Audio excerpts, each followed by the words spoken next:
El olor a su colonia, una que no era la suya habitual, flotaba en la bufanda de ella, una bufanda que yo había regalado a Elisa, la prometida de mi hijo. No era un detalle sutil, era un grito ahogado en la habitación de lavado, una declaración silenciosa de una traición que mi mente se negaba a procesar. Me quedé allí, la bufanda en mis manos, el vapor de la secadora, empañando las lágrimas que aún no me atrevía a derramar, preguntándome si el universo se había confabulado para mostrarme lo que mis ojos habían ignorado durante tanto tiempo, o si simplemente había estado viviendo en una burbuja de autoengaño, una que estaba a punto de estallar en 1000 fragmentos hirientes, desvelando una realidad tan oscura y retorcida que la mera idea de asimilarla me hacía temblar hasta la médula. ¿Cómo era posible que una persona pudiera ser tan ciega, tan deliberadamente ignorante de las señales que, ahora, con la claridad punzante de la retrospectiva, parecían tan obvias, tan flagrantes? Mi corazón latía a un ritmo errático contra mis costillas, un tambor de guerra anunciando una batalla que nunca imaginé que tendría que librar. Una batalla no contra extraños, sino contra aquellos a quienes había entregado mi vida, mi confianza, mi alma. ¿Podría una vida entera de amor y sacrificio ser desmantelada tan fácilmente, reducida a cenizas por la avaricia y la lujuria de dos personas que, hasta ese momento fatídico, ocupaban los lugares más íntimos y sagrados de mi mundo? La bufanda era solo el principio, la punta del iceberg que rasgó la superficie de mi placidez. Días después, el ambiente en el hotel, nuestro querido Hotel Paraíso, se volvió denso, cargado de una electricidad ominosa. Pequeños detalles, imperceptibles para otros, empezaron a gritarme su verdad. Mi esposo, Ricardo, un hombre que siempre había sido la roca de nuestra familia, el pilar de mi existencia, se volvía esquivo, sus ojos turbios, sus ausencias cada vez más frecuentes y mal justificadas. Elisa, siempre tan dulce, tan atenta, ahora evitaba mi mirada. Una sombra de culpa teñía sus gestos, un nerviosismo que intentaba disimular con una sonrisa forzada. El paraíso, el hogar que habíamos construido ladrillo a ladrillo, con el sudor y el amor de generaciones, parecía resquebrajarse bajo una presión invisible. Pero yo no era ajena a la sensación de un sismo inminente. Mi hijo, Daniel, un joven con el alma de un detective y la paciencia de un monje, fue el primero en sentir la discordia en el aire, el primero en notar que los cimientos de nuestra felicidad se tambaleaban. Él había percibido el cambio en su padre mucho antes que yo, la frialdad sutil, las largas horas en la oficina que no cuadraban con la contabilidad, las llamadas a deshoras que Ricardo tomaba en susurros. Daniel, que siempre había sido intuitivo, empezó a unir los puntos, piezas de un rompecabezas macabro que yo aún me negaba a ver. Una noche, lo encontré en su habitación, el rostro pálido bajo la luz de la pantalla de su computadora, sus dedos tecleando con una intensidad febril.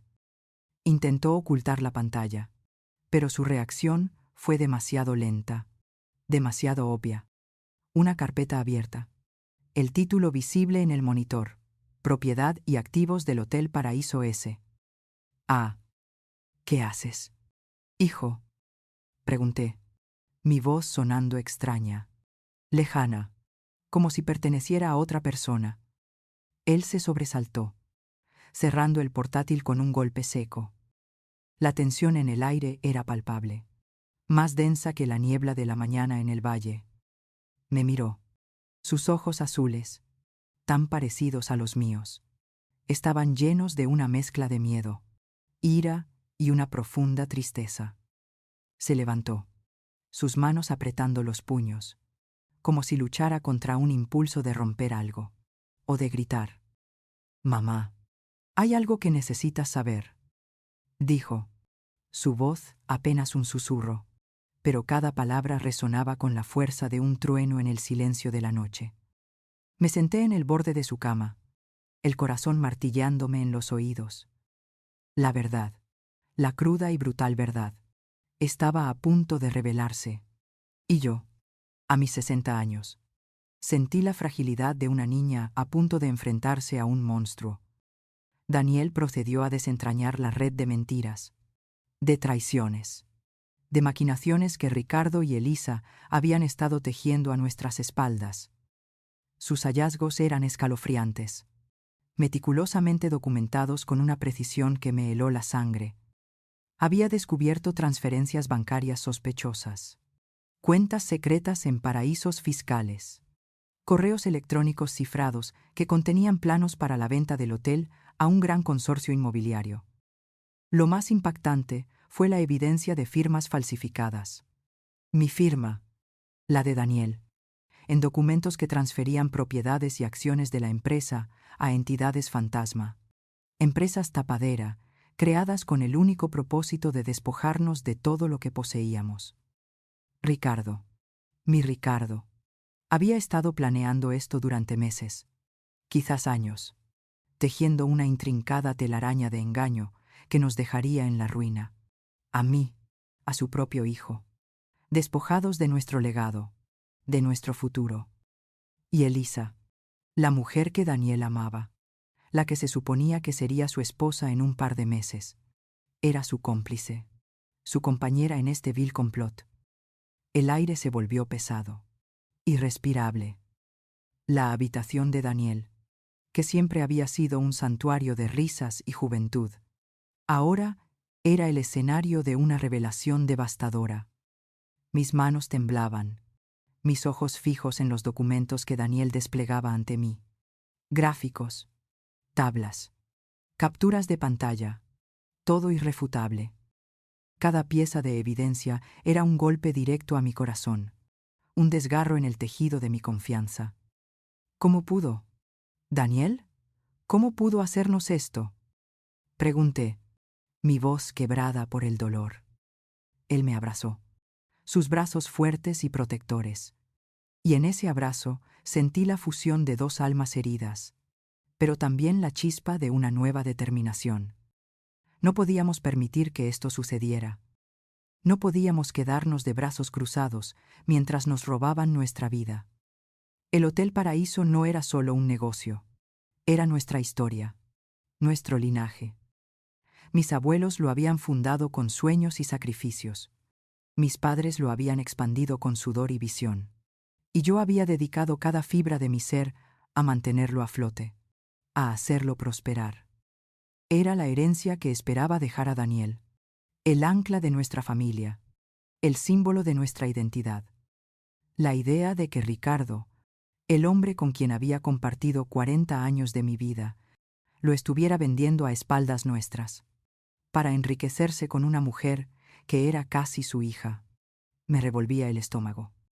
La imagen de Elisa, con su sonrisa angelical y sus ojos inocentes, ahora se transformaba en la de una víbora, una cazafortunas sin escrúpulos. Decidimos que no podíamos actuar precipitadamente. La discreción era clave. Cualquier indicio de que conocíamos sus planes pondría en peligro la investigación y les daría tiempo para desaparecer o para destruir pruebas.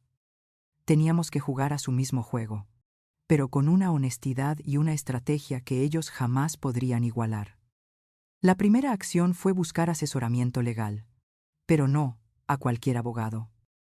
Necesitábamos a alguien de confianza, alguien discreto, alguien con experiencia en este tipo de fraude complejo y delicado.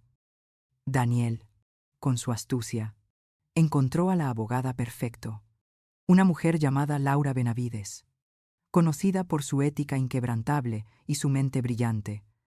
La conocimos en secreto, en una pequeña cafetería alejada del centro, fingiendo un encuentro casual. Laura escuchó nuestra historia con una expresión impasible, sus ojos agudos analizando cada detalle, cada matiz emocional. Cuando terminamos, se tomó un momento de silencio. Luego asintió lentamente. «Esto es grave», dijo, su voz calmada pero firme. «Pero tenemos pruebas sólidas. La clave es el factor sorpresa. Necesitamos reunir más evidencia, pero ya tenemos suficiente para iniciar el proceso. Lo primero es una denuncia formal y una solicitud de congelación de activos. Si logramos congelar sus cuentas y las propiedades antes de que puedan moverlo todo, tendremos una ventaja crucial. Explicó los pasos legales con una claridad que, a pesar de la conmoción, me dio una luz de esperanza. Tendríamos que presentar la denuncia de forma confidencial, para que la policía pudiera investigar sin alertar a Ricardo y Elisa. Los días que siguieron fueron una tortura, un delicado baile entre la verdad y la mentira. Teníamos que mantener la fachada de normalidad. Me levantaba cada mañana, me vestía, sonreía, charlaba con Ricardo sobre las operaciones del hotel, con Elisa sobre los preparativos de la boda. Todo mientras mi mente gritaba, traidores, en un eco incesante. Ricardo parecía estar de mejor humor, más eufórico que de costumbre, lo que me hacía pensar que su plan estaba avanzando según lo previsto, que se sentía invencible. Elisa, por su parte, se mantenía más distante. Su falsa dulzura se había vuelto empalagosa, irritante. La veía a veces observarme, como si intentara descifrar si yo sospechaba algo. Tuve que ser una actriz, la mejor actriz de mi vida, ocultando mi dolor, mi rabia, mi miedo detrás de una máscara de serenidad. Daniel y yo nos reuníamos en secreto, a menudo de noche, después de que todos en el hotel se hubieran retirado. En la pequeña oficina de Daniel, con las luces bajas, revisábamos los avances de la investigación. Daniel seguía encontrando más pruebas, más conexiones, más cuentas offshore. La complejidad de la trama era asombrosa, un testimonio de la astucia y la falta de escrúpulos de Ricardo. Era como si hubiera estado planeando esto durante años, construyendo cuidadosamente cada capa de engaño. Aprendí sobre empresas fachada en Panamá, sobre transferencias de millones a cuentas bancarias en las Islas Caimán, sobre inversionistas inmobiliarios que habían sido contactados por Ricardo para la venta del hotel. El punto clave era la boda. La fecha se acercaba rápidamente, y no podíamos permitir que sucediera. Si Elisa se casaba con Daniel, podría tener aún más derechos sobre los bienes familiares, y eso complicaría aún más el caso. Necesitábamos posponerla, pero sin levantar sospechas. La excusa tenía que ser creíble. Daniel y yo pasamos horas ideando una estrategia. Finalmente, decidimos usar una excusa de salud. Yo, la madre de la novia, supuestamente había tenido un pequeño susto de salud, algo que no era grave, pero que requería un poco de descanso y reposo, y que harían prudente posponer un evento tan estresante como una boda. La noticia del aplazamiento fue recibida con reacciones mixtas. Ricardo, para mi sorpresa, se mostró comprensivo, incluso dulce, lo que me hizo sentir aún más repulsión. Elisa, sin embargo, no pudo ocultar su frustración. Su rostro se contrajo por un instante antes de que pudiera recomponer su máscara de preocupación. Claro, lo que sea mejor para usted, doña Elena, dijo con una sonrisa que no llegó a sus ojos. Su impaciencia era evidente, un signo claro de que el aplazamiento no encajaba en sus planes. Ese era exactamente el efecto que buscábamos. Ella quería la boda para consolidar su posición, y nosotros se la habíamos negado, al menos temporalmente. Mientras tanto, la abogada Laura Benavides trabajaba incansablemente. Presentó la denuncia de forma discreta a la policía, entregando el voluminoso expediente de pruebas que Daniel había recolectado. La policía comenzó una investigación preliminar, operando con la máxima confidencialidad. Los agentes, bajo la dirección de un detective llamado Inspector Morales, eran metódicos y eficientes. Ellos mismos confirmaron la existencia de las empresas fantasma, las transferencias internacionales y el interés de un gran consorcio inmobiliario en adquirir el Hotel Paraíso. La confirmación de la policía validó nuestras sospechas, y la indignación se transformó en una fría determinación de justicia. Los días se convirtieron en semanas, y la presión crecía. Ricardo y Elisa, inconscientes de la red que se tejía a su alrededor, aceleraron sus planes. Más y más inversionistas eran invitados a conocer el hotel, a negociar la posible venta. Ricardo, con una sonrisa de lobo, les presentaba el lugar como una joya, sin mencionar que ya no era completamente suya, o que su venta era fraudulenta. Un día, Ricardo se acercó a mí con una copa de champán en la mano, sus ojos brillantes. Querida, las cosas van muy bien. Un gran grupo inversor de la capital está muy interesado. Parece que finalmente podremos asegurar el futuro del hotel con una venta que nos beneficiará a todos. Su cinismo me heló la sangre. Eso espero. Ricardo, respondí, forzando una sonrisa, mientras por dentro mi alma gritaba. Daniel y yo sabíamos que teníamos que ser aún más cuidadosos. Manteníamos nuestras reuniones nocturnas, actualizando a Laura y al inspector Morales con cada nueva pista, cada movimiento sospechoso de Ricardo y Elisa. La información que obtenía Daniel, desde el seguimiento de movimientos bancarios hasta la intervención de conversaciones telefónicas con el permiso de la orden judicial, por supuesto, era crucial. Aprendimos que Ricardo y Elisa habían comprado billetes de avión a un país sin tratado de extradición, planeando huir tan pronto como la venta del hotel se cerrara. El plan era despojarnos de todo y desaparecer, dejándonos en la más absoluta ruina. La tensión alcanzó un punto insoportable cuando Laura nos informó que la policía había obtenido órdenes judiciales para la congelación de todos los activos relacionados con Ricardo y Elisa, así como para la intervención de sus comunicaciones y la vigilancia de sus movimientos. La operación estaba en marcha, pero aún necesitábamos el momento perfecto para la detención, un momento que les impidiera destruir pruebas y asegurar su captura con la mayor cantidad de evidencia posible. El inspector Morales sugirió una operación de entrega controlada, esperando el momento en que estuvieran moviendo o consolidando los documentos finales. La noche del 15 de marzo se convirtió en la noche decisiva, una noche que marcaría el fin de nuestra pesadilla y el inicio de una nueva etapa, o el colapso total de todo lo que conocíamos. Daniel había interceptado una comunicación entre Ricardo y Elisa, en la que acordaban reunirse esa noche en la oficina de Ricardo en el hotel, para organizar los últimos papeles antes de la gran venta que estaba a punto de cerrarse en los próximos días. Era el momento. Informamos al inspector Morales, quien inmediatamente movilizó a su equipo. Daniel y yo estábamos nerviosos, pero extrañamente serenos. Habíamos llegado demasiado lejos para dar marcha atrás. La atmósfera en el hotel era diferente esa noche, incluso para mí. Una quietud extraña, un aire cargado de anticipación.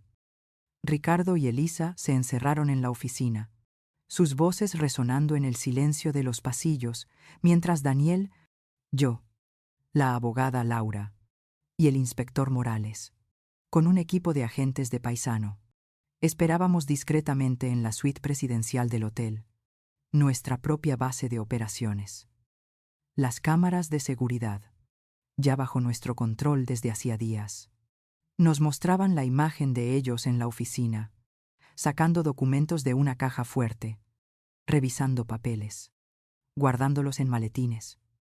La traición, la frialdad en sus rostros mientras se preparaban para robarnos. Era un espectáculo desgarrador. El inspector Morales dio la señal. Era el momento. Bajamos por el pasillo, nuestros pasos amortiguados por la alfombra gruesa. Cada segundo parecía una eternidad. Mi corazón latía tan fuerte que pensé que se me saldría del pecho. Al llegar a la puerta de la oficina, Daniel se detuvo un momento, su mano en mi hombro, sus ojos transmitiendo fuerza y apoyo. Yo respiré hondo, preparándome para lo que vendría. El inspector Morales golpeó la puerta con una autoridad que resonó en todo el piso. «Policía, abran la puerta». Se escuchó su voz fuerte.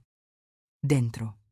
Hubo un silencio momentáneo, un murmullo de sorpresa, y luego el sonido de objetos que se caían. El silencio se rompió por los golpes de los agentes en la puerta. Finalmente, la puerta se abrió de golpe. La escena que se presentó ante mí fue un cuadro de caos y pánico. Ricardo, con los ojos desorbitados, estaba de pie junto a su escritorio, un maletín abierto a sus pies, lleno de documentos. Elisa, pálida como un fantasma, tenía un montón de papeles en sus manos, que dejó caer al ver a los agentes. Sus rostros eran de incredulidad, de terror. Los agentes entraron rápidamente, asegurando la habitación. Ricardo Márquez y Elisa Soto quedan bajo arresto. Tienen derecho a permanecer en silencio. Todo lo que digan podrá ser usado en su contra en un tribunal de justicia, recitó el inspector Morales con voz firme. Ricardo me miró, sus ojos llenos de una mezcla de rabia y asombro. Elena, ¿qué es esto? ¿Qué estás haciendo? Su voz era un gruñido. No respondí. Mi mirada fija en sus ojos. Una mirada que transmitía 40 años de decepción, de dolor, de amor traicionado. Elisa intentó huir, pero un agente la detuvo antes de que pudiera llegar a la puerta.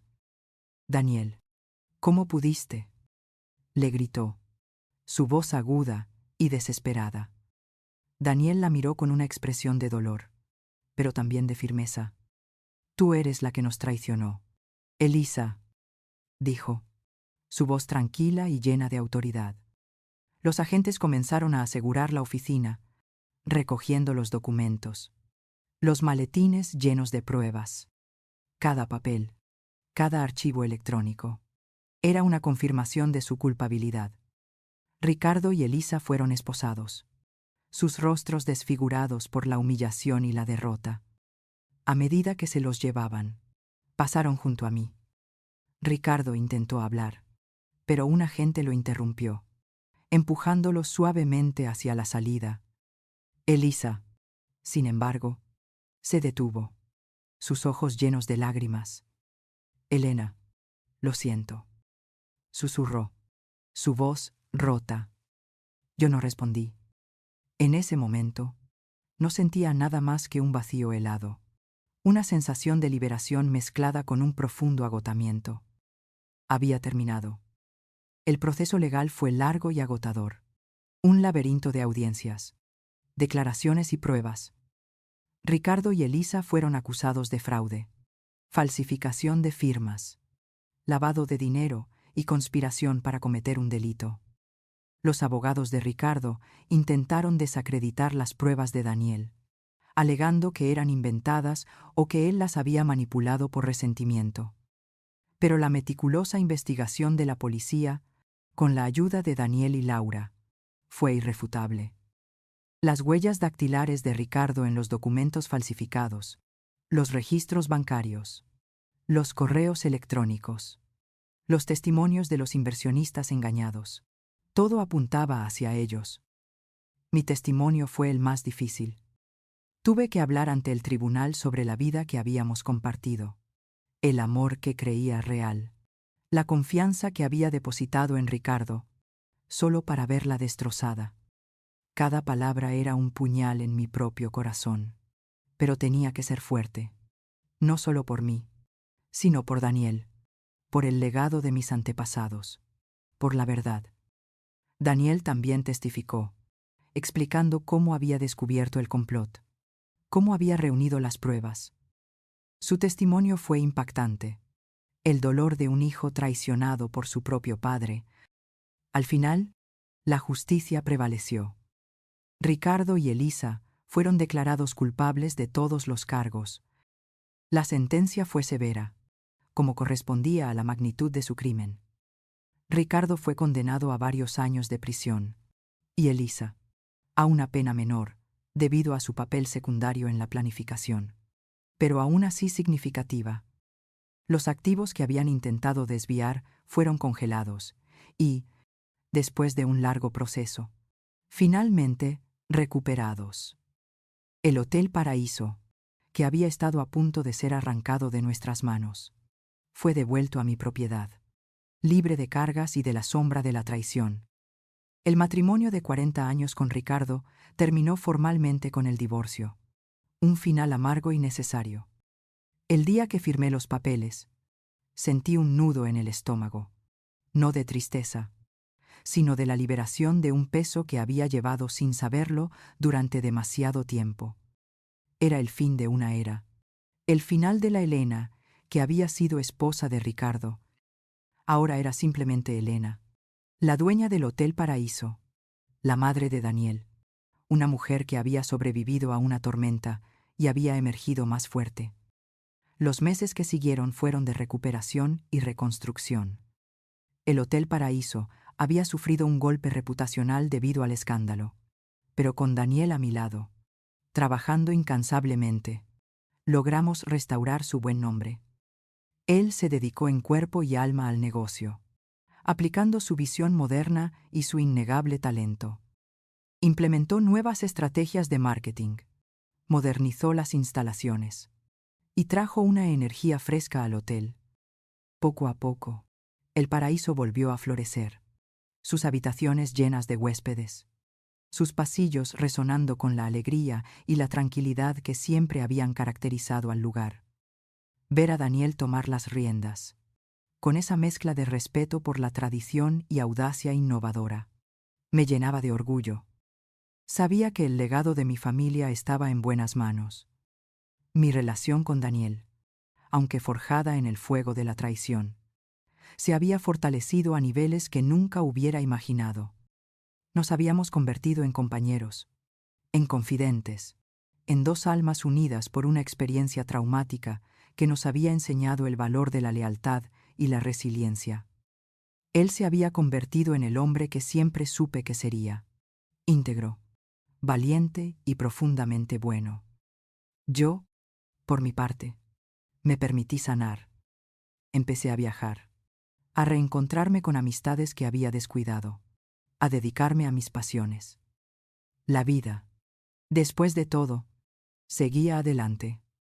Un día, varios años después de la detención, recibí una carta sin remitente claro, escrita en un papel sencillo y sin pretensiones. Era de Ricardo. La leí con el corazón latiendo con fuerza, no por miedo, sino por la curiosidad de lo que podría decir después de tanto tiempo. Sus palabras eran torpes, llenas de arrepentimiento, una confesión de su egoísmo, de su avaricia, de cómo se había dejado llevar por una ilusión efímera que le había costado todo. Hablaba de la soledad de la prisión, del remordimiento que lo consumía, del dolor que le causaba saber el daño que nos había infligido. Terminaba pidiendo perdón, no esperando ser perdonado, sino simplemente buscando descargar su conciencia. La carta me dejó pensativa durante días. El viejo rencor, que había anidado en mi corazón como una piedra pesada, comenzó a ceder. No era un perdón fácil, no era un olvido instantáneo, pero entendí que aferrarme a la ira y al resentimiento solo me encadenaba a un pasado doloroso. Perdonar no significaba condonar sus acciones, ni tampoco olvidar el daño. Significaba liberarme a mí misma de la carga emocional que me unía a él, permitirme seguir adelante sin el peso de la amargura. Era un acto de amor propio, una declaración de independencia. Miré por la ventana de mi oficina, las luces del Hotel Paraíso brillando contra la noche estrellada. Era un faro de resiliencia, de esperanza. Me sentía tranquila, en paz. Había atravesado el infierno y había salido al otro lado, con cicatrices. Sí, pero también con una fuerza renovada y una perspectiva de la vida que antes no tenía. Mi vida había tomado un rumbo inesperado, pero me había llevado a un lugar de autenticidad, de libertad. Era Elena, una mujer que había enfrentado la traición y había encontrado su propio camino. Una mujer que había perdonado para poder vivir plenamente, con el corazón abierto a las posibilidades de un futuro independiente y sereno.